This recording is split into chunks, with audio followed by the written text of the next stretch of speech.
In this video, I'm going to show you how you can push apps out to your students' Chromebooks. So the first thing you want to do is you want to go to the Google Play for Education store. And you can get here by just doing a Google search for Google Play for Education, or you can, up in your address bar, type in play.google.com/edu, and it'll take you to this page. And so this is the Google Play Store for Education. So all the apps in here have been vetted by other teachers and they've been deemed educational. So that's nice that knowing everything in here has been vetted by other teachers, lots of eyes looking at it and making sure that it's a quality app that's going to be great in the classroom. As you're searching, make sure that you're searching for Chrome apps only. This apps up here, these are Android apps. They will not work on our Chromebooks. So we want to be looking for Chrome apps.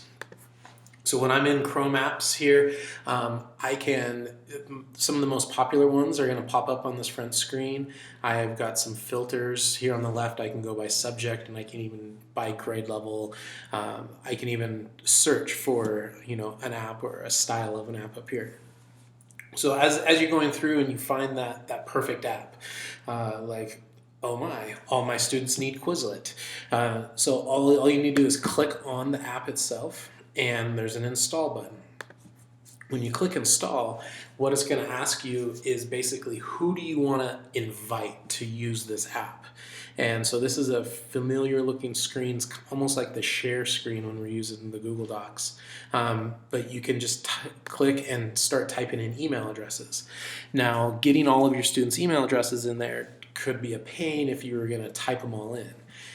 There are ways to make it a little easier. The first way I'm going to show you is using Google Classroom. So if you're using Google Classroom and your students are in, go to your classroom, click on the Students tab. Here's all your students in your class. Click this button here and it's going to select all of them all at once. Come here to Actions and just choose Email.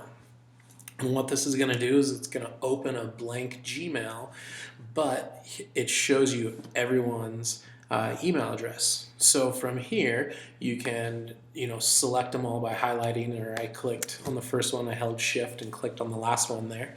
And I'm going to copy that. So I did a Control C. And I'm going to come back to the Google Play Store, and I can click in here and Command V, and in will come all of their email addresses for me, making it really easy to push that app out. I'm not actually going to do this because I don't think all of these teachers want this app. But to push it out to my kids at this point, I'd click install right there.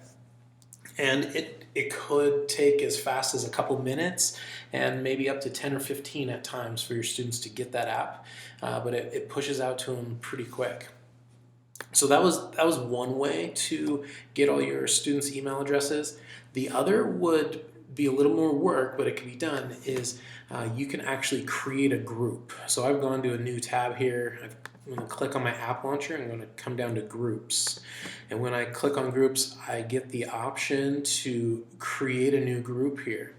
And I can click create and I can name it whatever I want. So maybe, Mr. Nye period 4. It's going to populate a custom email address for me. And I can, in further steps, add in the students. This is great, but you're going to have a lot of lag time and still typing in those email addresses. And now you're managing this class roster essentially as students come in and out of your class. You go from term to term. So me personally, I like using the Google Classroom option because I'm probably not going to push that many apps out to my students in reality, rather than trying to maintain a Google group like this. But if you want to set up a Google group, you can. It can take up to 24 hours before the group's fully live because of all the syncing and everything that needs to happen on the Google end. But that's just more of a heads up. So the Google Play for EDU store, it's great. It's really easy to push out apps.